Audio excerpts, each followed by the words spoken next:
Here with Slippery Rock head coach George Mihalik, a 58-38 win over Shippensburg in the home opener today. Big win over a team that came into the year ranked number 7 in the preseason national rankings. Just first of all, talk about your overall thoughts on the performance tonight. Well, I thought we came ready to play tonight, John.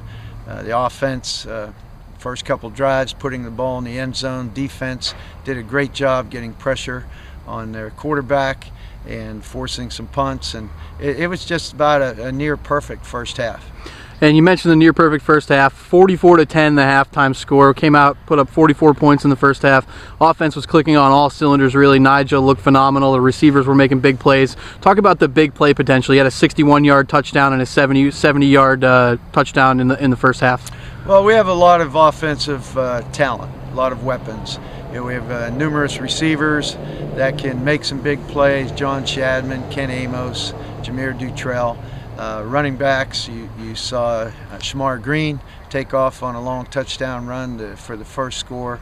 We have other running backs that can, get in there and we play a lot of people on offense, and that's we're going to have to do that if we keep up the up-tempo offense.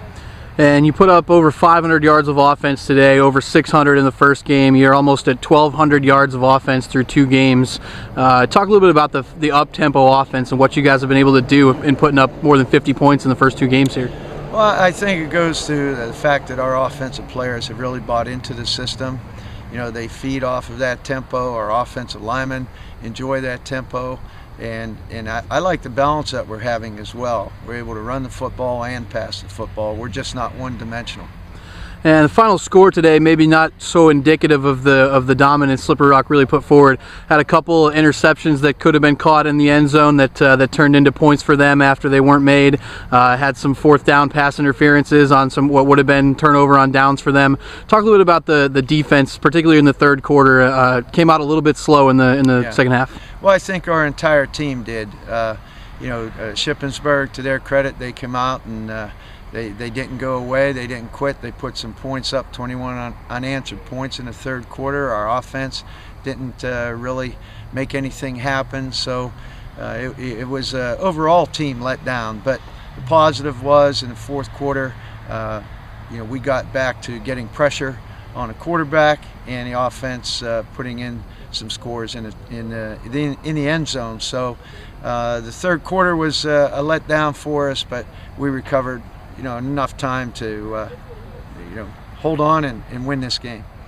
And you're playing against the reigning Harlan Hill Trophy winner, the D2 Heisman, if you will, and the quarterback Zach Zulli.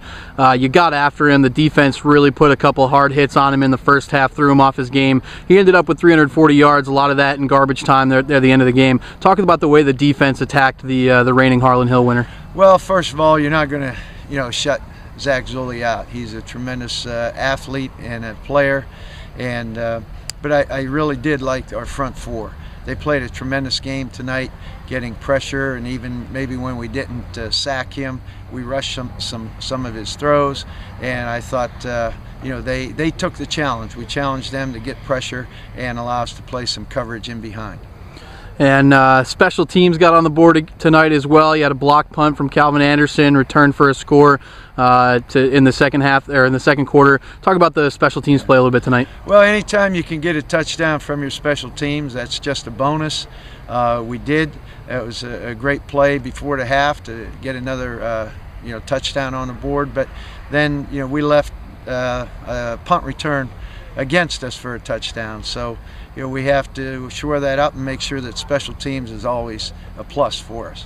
And moving ahead now, you'll begin to move into the very difficult PSAC Western Division schedule, one of the toughest conferences in the country. 50 points plus in each of the first 2 games. Where's the team's mentality heading into the meat of the season?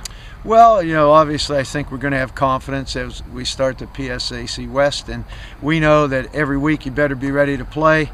It's a physical conference, and anybody on any Saturday. So, I like where we are right now. Obviously, our goal was to be 2-0, and we're going to enjoy this one, and then we'll get back to work on tomorrow. Great, congratulations, Coach. Thanks, John.